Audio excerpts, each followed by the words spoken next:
Class 9 NCERT science में chapter number 3 परमाणु एवं अणु एटम्स एंड मॉलिक्यूल्स। तो आइए इस चैप्टर के सारे जो पाठ के अंदर वाले प्रश्न हैं सबको हल करेंगे। हमारा पहला जो प्रश्न है, एक अवक्रिया में 5.3 ग्राम सोडियम कार्बोनेट एवं 6.0 ग्राम एथेनॉइक अम्ल अवकृत हैं।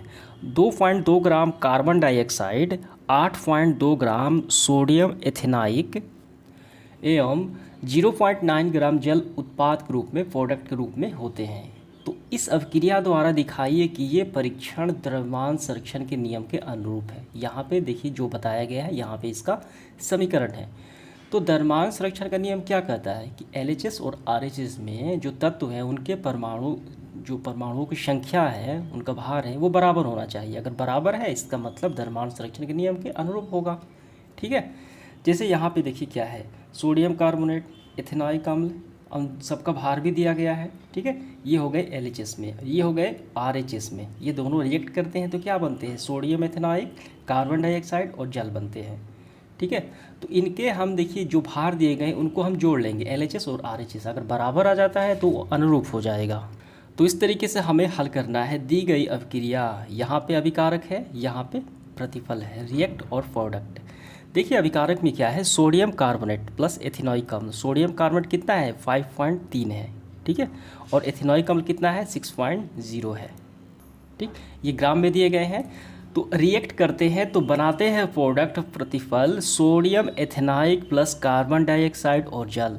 ठीक, तो इसका भी मान देखिए, भार दिया गया है 8.2 सोडियम एथेनॉइक का, कार्बन डाइऑक्साइड का 2.2 और जल का 0.9, ये ग्राम में है। ठीक, तो यहाँ पे देखिए हम LHS में 5.3 और 6.0 को जोड़ते हैं तो आता है 11.3। ठीक है, और RHS में हम इस सब को जोड़ते हैं तो इसका भी आता है 11.3। इसका मतलब LHS बराबर RHS, यानी दोनों तरफ परमाणुओं के जो तत्व हैं उनके भार तो बराबर हो गए। तो अतः हम कह सकते हैं दी गई अवक्रिया द्रव्यमान संरक्षण के नियम के अनुरूप है। समझ में आ गया, तो ये आपका आंसर हो गया। तो इस तरीके से आपको आंसर कर लेना है पहले का। अब इसके बाद देखिए आगे बढ़ते हुए दूसरा सवाल, हाइड्रोजन एवं ऑक्सीजन द्रव्यमान के अनुसार 1:8 के संयोग करके जल बनाते हैं। ठीक, और 3 ग्राम हाइड्रोजन जल के साथ पूर्ण रूप से संयोग करने के लिए कितने ऑक्सीजन गैस के द्रव्यमान की आवश्यकता होगी। देखिए इसका हल हम ऐसे करेंगे, हाइड्रोजन अनुपात ऑक्सीजन कितना है, 1:8, अर्थात 1 ग्राम हाइड्रोजन के लिए 8 ग्राम ऑक्सीजन की आवश्यकता है। ठीक है, यहाँ पे शर्त है। अतः 3 ग्राम हाइड्रोजन गैस के साथ, देखिए इसकी संख्या 1 है तो ये तिगुनी हो गई, तो ये भी तो तिगुना होगा। ठीक है, तो ये तिगुना हाइड्रोजन तिगुना तो ऑक्सीजन भी हो जाएगा तिगुना। तो 3 ग्राम हाइड्रोजन गैस के साथ पूर्ण रूप से संयोग करने के लिए ऑक्सीजन की आवश्यकता होगी। ठीक है, 24 यानी 24 ग्राम। समझ में आ गया। अतः हम लिखेंगे 3 ग्राम हाइड्रोजन गैस के साथ पूर्ण रूप से संयोग करने के लिए 24 ग्राम ऑक्सीजन लगेगा। ये हमारा आंसर हो गया। देखिए नेक्स्ट सवाल हमारा, डाल्टन के परमाणु सिद्धांत का कौन सा अभिगृहित द्रव्यमान के संरक्षण के नियम के परिणाम है। तो ये हो गया, देखिए डाल्टन के परमाणु सिद्धांत का कौन सा अवगृहित जो है द्रव्यमान के संरक्षण के सिद्धांत का परिणाम है, तो ये हो गया दूसरा अवगृहित। यहाँ पे है डाल्टन सिद्धांत के, क्या कहता है, परमाणु अविभाज्य सूक्ष्मतम कण होते हैं जो रासायनिक अभिक्रिया न तो सृजन होते हैं ना ही इसका विनाश भी होता है। समझ में आ गया। तो पहले आपको ये लाइन लिखना है, डाल्टन का परमाणु सिद्धांत का दूसरा अवगृहित द्रव्यमान के संरक्षण का व्याख्या करता है जिसके अनुसार, ये लिखने के बाद जिसके अनुसार आपको ये दूसरा जो अवगृहित है ये लिख लेना है। समझ में आ गया, जो ये स्पष्ट बताता है कि परमाणु का ना तो रासायनिक अभिक्रिया से बनाया जा सकता है ना ही इसका विनाश किया जा सकता है, यही हमें बताता है। चौथा सवाल, डाल्टन के परमाणु सिद्धांत का कौन सा अपगृहित निश्चित अनुपात के नियम को व्याख्या करें। देखिए निश्चित अनुपात का नियम का मतलब होता है किसी तत्व या यौगिक का जो भार के विचार से एक निश्चित अनुपात में संयोग करते हैं। जैसे जल बनता है या कार्बन डाइऑक्साइड, तो जल आप कहीं से भी ले आएँ तो वो कार्बन वहाँ पे हाइड्रोजन और ऑक्सीजन का जो अनुपात होगा मिलने का, ठीक है, वो एक निश्चित होगा। ठीक है, चाहे वो जल कहीं से भी किसी भी स्रोत से उठाया जाए उसका अनुपात बिल्कुल समान होगा। तो इसका आंसर लिखेंगे, डाल्टन के परमाणु सिद्धांत की व्याख्या अर्थात निश्चित अनुपात के नियम का अवगृहित नंबर 6 बताता है जिसके अनुसार, देखिए क्या है 6, तो आप 6 लिखेंगे। ये लिखने के बाद आपको ये लिख लेना है, किसी भी यौगिक के परमाणुओं का सापेक्ष संख्या एक निश्चित होते हैं। बस हमें यही कर लेना है। अब इसके बाद अगले पृष्ठ का देखिए, नेक्स्ट पार्ट हम देखेंगे। पहला सवाल, परमाणु द्रव्यमान इकाई को परिभाषित कीजिए। देखिए इसका आंसर हम यहाँ से करेंगे। 1961 में परमाणु द्रव्यमान को ज्ञात करने के लिए परमाणु द्रव्यमान इकाई कार्बन 12 C12 पद्धति, ठीक, समस्थानिक को मानक संदर्भ के रूप में सार्वभौमिक रूप से स्वीकार किया गया, यानी पूरे वर्ल्ड में, यूनिवर्स में, ठीक है। तो कार्बन 12 यानी C12 समस्थानिकों के एक परमाणु में द्रव्यमान 1/12वें भाग को मानक परमाणु द्रव्यमान इकाई के रूप में लेते हैं। तो यही हो गया, समझ में आ गया। तो यही आपका आंसर में कर लेना है। देखिए दूसरा क्या है, एक परमाणु को आंखों द्वारा क्यों नहीं देखना, ये क्यों हम नहीं देख सकते हैं, देखना संभव नहीं होता।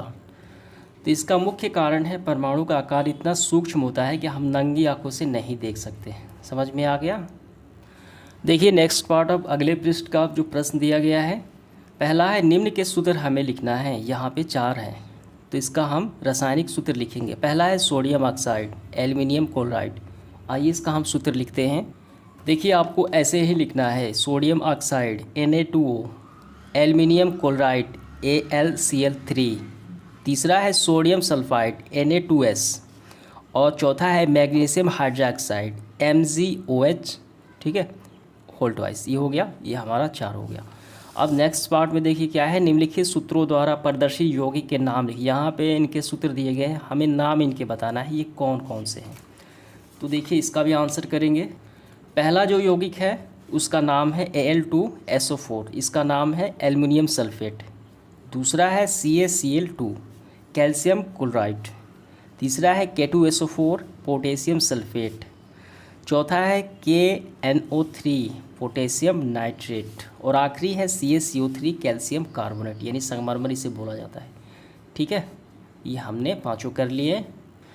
देखिए इसका नेक्स्ट पार्ट है तीसरा, रासायनिक सूत्र क्या क्या तत्व है, रासायनिक सूत्र से आप क्या समझते हैं वो बताना है। तो इसका आंसर हम ऐसे करेंगे, किसी रासायनिक यौगिक का एक प्रतीकात्मक निरूपण है क्या, रासायनिक सूत्र, जो ये दर्शाता है कि यौगिक में कौन से तत्व मौजूद हैं और वे किस अनुपात में मौजूद हो। जैसे जल, ठीक, इसका क्या होता है H2O। तो पहले तो ये बताता है कि H2O में क्या है, हाइड्रोजन और ऑक्सीजन है, ये 2:1 के रेशियो में ये मौजूद है, ठीक है। इनके प्रतीक भी हो गए, इसे बोला जाता है रासायनिक सूत्र। समझ में आ गया, आपका आंसर हो गया। चौथा है निम्न के कितने परमाणु विद्यमान है। यहाँ पे H2S के अणु और यहाँ पे PO4 3 ऋण आयन है यहाँ पे। तो हमें इनमें क्या दिखाना है, कितने परमाणु विद्यमान है।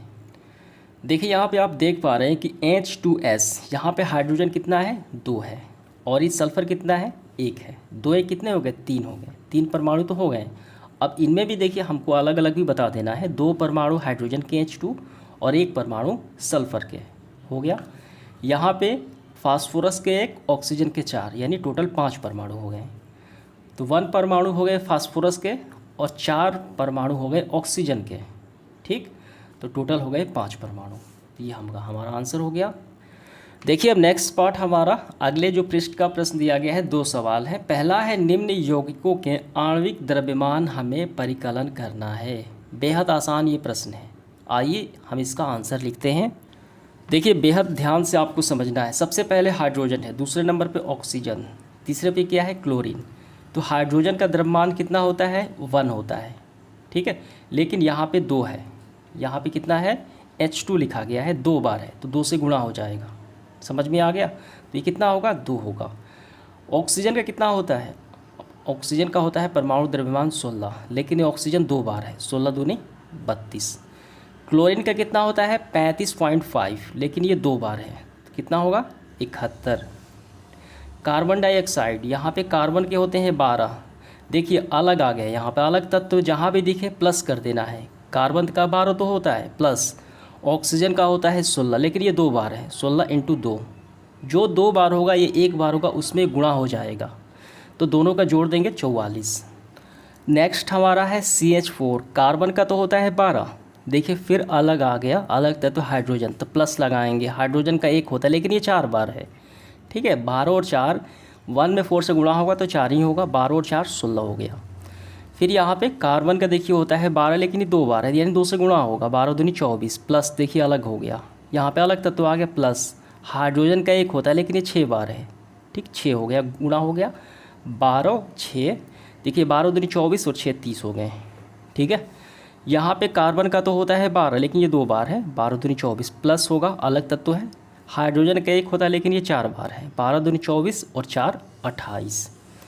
यहाँ पे अमोनिया NH3, अमोनिया का होता है नाइट्रोजन का परमाणु द्रव्यमान 14 होता है। ठीक है, लेकिन 1 ही बार है तो फिर अलग आ गया यहाँ पे तत्व, प्लस लगाएंगे। हाइड्रोजन का 1 होता है लेकिन ये 3 बार है, 14 और 3 हो गए 17। उसी तरीके से देखिए CH3OH, कार्बन का 12 प्लस हाइड्रोजन का 1 है लेकिन ये 3 बार है, 1 × 3 प्लस लगाएंगे। ऑक्सीजन का होता है 16 प्लस हाइड्रोजन का 1, सबको जोड़ने का आ जाएगा 32। तो इस तरीके से हमारा ये पूरा हो गया आणविक द्रव्यमान का परिकलन। समझ में आ गया। नेक्स्ट पार्ट आप देखिए इसका दूसरा, इसमें क्या है, हमें देखिए जो हमने अभी बनाया बिल्कुल ऐसा ही है ये भी।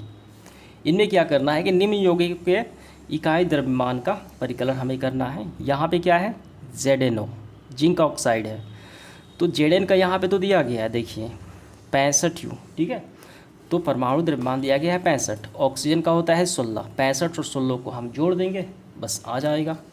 यहाँ पे हम लिखते हैं 65, ऑक्सीजन का होता है 16, कितने हो गए 6 5 11 के 1, 6 और 1 7 और एक हासिल रिमाइंडर 1 81U।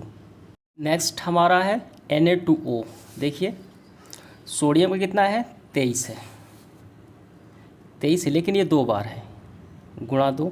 देखिए अलग तत्व आ गया ऑक्सीजन, प्लस लगाएंगे। ऑक्सीजन का होता है 16, 23 दूनी 46, 46 और 16 कितने होते हैं, यहाँ पे हम ऐड करते हैं प्लस 16, 6 और 6 12 के 2।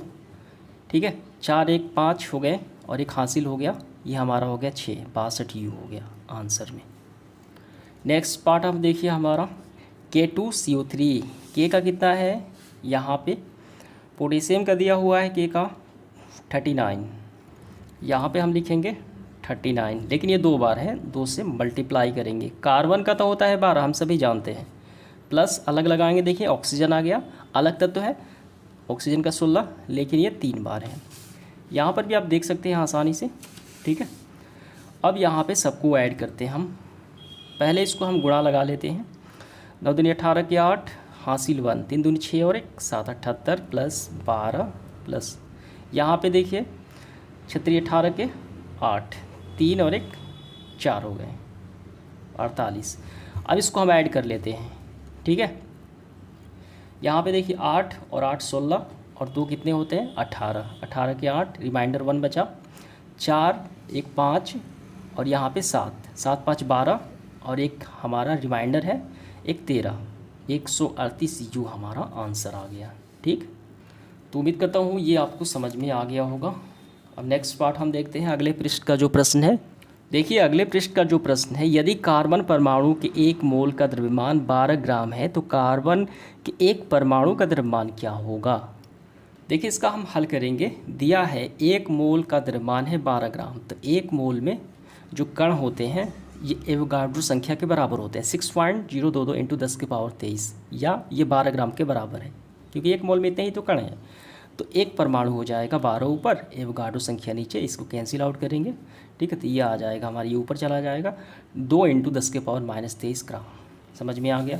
नेक्स्ट पार्ट हमारा, किसमें अधिक परमाणु होंगे, 100 ग्राम सोडियम में या 100 ग्राम लोहा में, ये हमें बताना है। देखिए इसका एटॉमिक मास भी यहाँ पे दिया गया है, तो इसको हम ऐसे बनाएंगे सूत्र से। ग्राम परमाणु कैसे निकाला जाए, द्रव्यमान बटे परमाणु का द्रव्यमान।